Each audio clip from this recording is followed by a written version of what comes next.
Nagigilty po talaga ako pag nagpapahinga kasi pag oras ng trabaho sir tapos nagpapahinga ako tapos yung mga anak ko umaasa kasi mahirap lang din kami, nag-aaral tapos nagpapahinga lang ako. Yun malaking guilty po talaga sa pagkatao ko sir.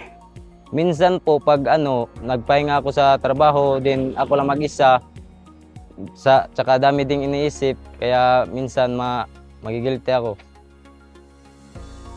Sa mundong laging nagmamadali, madaling isipin na dapat lagi tayong kumikilos. At kapag huminto tayo, parang may mali.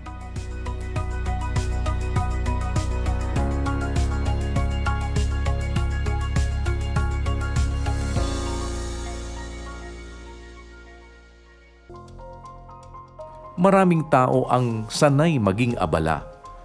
Kapag maraming ginagawa, pakiramdam productive. Kapag nagpapahinga, minsan nakakaramdam pa ng guilt. Pero ang katawan po ay hindi dapat na tuloy-tuloy na pagod.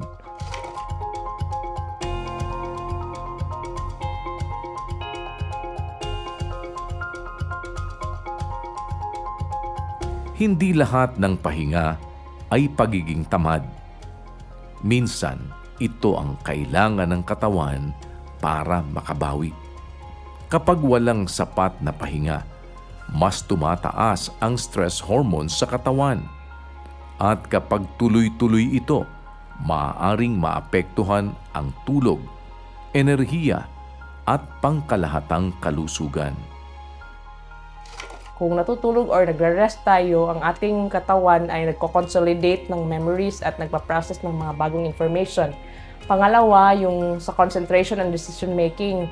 Pag nagre-rest tayo, mas capable ang katawan natin na for focused attention and better decision making capacity. And then sa emotional naman, mag-help din ito na maiwasan or malower ang risk ng mental health issues like anxiety and depression, and it will help us cope with stress and stabilize our mood. Minsan, kailangan ding matutunan kung paano huminto.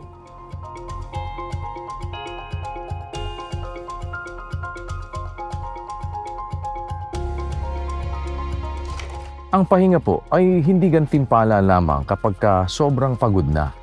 Pangangailangan po ito ng katawan. Narito ang ilang simpleng paraan para mabigyan ng pahinga ang katawan at isip. Maglaan ng tahimik na oras kahit ilang minuto. Bawasan ang screen time paminsan-minsan. Matulog ng sapat. Magpahinga bago pa maubos ang lakas. Hindi natin kailangang hintayin na maubos ang katawan bago tayo magpahinga.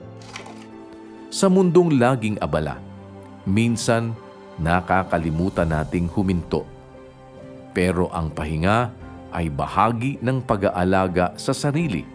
At minsan, ang simpleng paghinto ay paraan para maiwasan ang paglala.